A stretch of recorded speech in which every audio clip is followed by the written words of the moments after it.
Je vais vous parler de ma vie, non pas que mes livres soient autobiographiques, mais parce qu'ils abordent des thèmes dont je suis le témoin en tant que médecin. Le paradoxe est que plus la science fait progresser les technologies et les services en faveur de l'individu, plus l'humain est déconsidéré. Tout le monde connaît la phrase d'Einstein « Je crains le jour où les technologies surpasseront l'humain, car le monde connaîtra alors une génération d'idiots. » Ma vie gravite ainsi autour de l'amour et de la science, et mes livres également.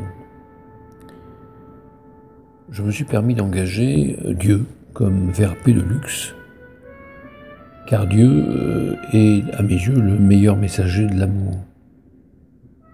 Dans le premier livre, le héros était le diable, mais dans le second, le héros est Dieu, justement. Dans le dernier, La tentation du divin, le héros est l'intelligence artificielle, donc Dieu et diable à la fois. Le héros J.C. Satan est Dieu malgré lui, dans un monde malmené et paradoxal. Au plan humain, le monde est déliquescent de nos jours. On assiste au déclin des valeurs chrétiennes et spirituelles dans nos pays. Par contre, l'intelligence artificielle propose un nouvel individu autonome, alors qu'auparavant, il avait besoin des autres. Et c'est la grande nouveauté de notre temps, où tout devient autonome. L'intelligence artificielle est donc une nouvelle énergie, une nouvelle communication, la toile du net, et une nouvelle économie.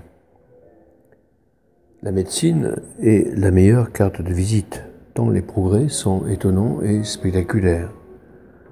On va rester jeune, on ne va plus avoir de maladie et on ne va plus mourir. Quel merveilleux programme électoral! Combien vont encore voter pour l'ex-dieu d'amour? Le smartphone, lui, est le Saint-Esprit moderne. Mais ces messages sont-ils utiles pour autant? Comment s'en passer dès lors que le smartphone va contrôler nos paramètres biologiques en permanence? Mettons sûr que ce Saint-Esprit nous garantisse un esprit sain. La science va très vite, à tel point que notre niveau de vie a été multiplié par 3 en 70 ans. Et demain, l'intelligence artificielle et l'informatique vont être multipliées par 1 milliard en 20 ans. La mémoire en a fait les frais. Elle a été malmenée par le passage de la tradition orale à la tradition écrite, puis au livre, mais que dire aujourd'hui de l'ordinateur qui l'a totalement kidnappé? Désormais, notre cerveau va être intelligent. Enfin, le net est une ouverture sans limite sur le monde. Il est une fantastique opportunité d'épanouir sa personnalité. Et soudain survient une attaque cybernétique dans le premier chapitre. Il n'y a plus d'énergie, plus de communication, plus de transport. Comment va s'organiser le monde? Comment JC va-t-il communiquer avec sa bien-aimée? L'intelligence artificielle va bien sûr reprendre le dessus, mais attention, elle peut être aussi le visage du diable. C'est le pari de Faust. Va-t-on lui vendre notre âme? L'intelligence artificielle peut nous asservir de plusieurs façons. La première est de nous uniformiser. Nous avons les mêmes voitures, les mêmes habitations, nous faisons les mêmes voyages, nous regardons les mêmes séries sur Netflix, nous achetons le bonheur tel qu'on nous le vend. On drague sur Mythique, on se trompe sur Badoo, on annonce son divorce sur Facebook et on vend la maison sur le Bon Coin. On se consomme les uns des autres. Le danger serait de nous mener à des régimes totalitaires. L'intelligence artificielle peut nous asservir d'une autre façon, par un excès de personnalisation. Les algorithmes espions nous suivent dans notre ombre pour copier nos envies, puis les guider, voire les téléguider. Nous n'avons plus envie de vivre qu'avec nous-mêmes. Nous n'avons plus besoin des autres. Nous sommes devenus des petits dieux. Cela pourrait nous conduire à un excès de souveraineté et à la parcellisation de notre cadre de vie, de notre ville, de notre région, de notre pays. Le danger serait là aussi de nous mener à des régimes totalitaires. Souvenons-nous du XXe siècle, de son début. La science était florissante, comme aujourd'hui. L'électricité, le moteur à explosion, les voitures, les avions, le télégraphe, la radio, la télévision. Il y eut une parcellisation de nos pays qui nous mena à la Première Guerre mondiale, parfaitement évitable par ailleurs. Et de là, 20 millions de morts, Lénine, Staline, Hitler, Mussolini, Mao, Pol Pot, la bombe atomique, l'enfer. Et au total, 230 millions de morts à la fin du siècle. Alors, que va faire J.C. Satan, notre héros? Dans un monde promis à l'effondrement, pour les pessimistes, c'est collapsologue à la mode, ou alors à une révolution technologique et économique pour les optimistes.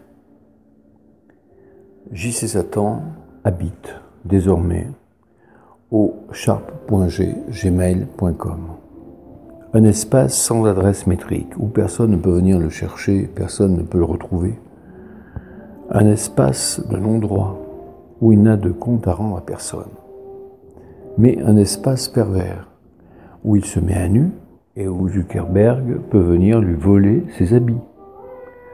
Pourra-t-il supporter d'être le produit inquiétant de la technoscience et de la finance? Un homme abstrait, sans origine, sans histoire, sans culture, en fait un homme décapité.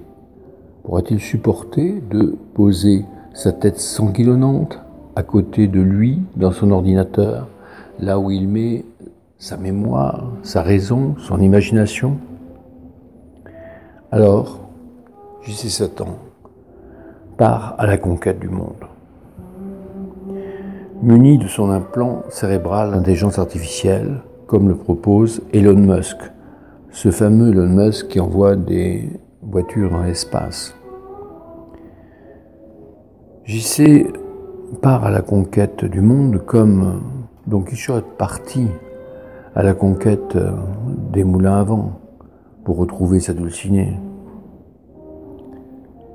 JC parcourt les chemins de la Bible à travers les déserts, à travers les océans, afin de sauver son peuple.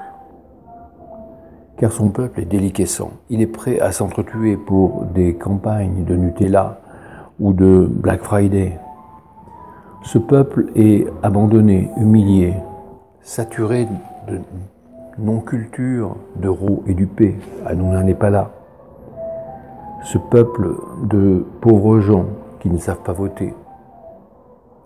Comment JC va-t-il l'aider à s'extraire de son aliénation à l'uniformité?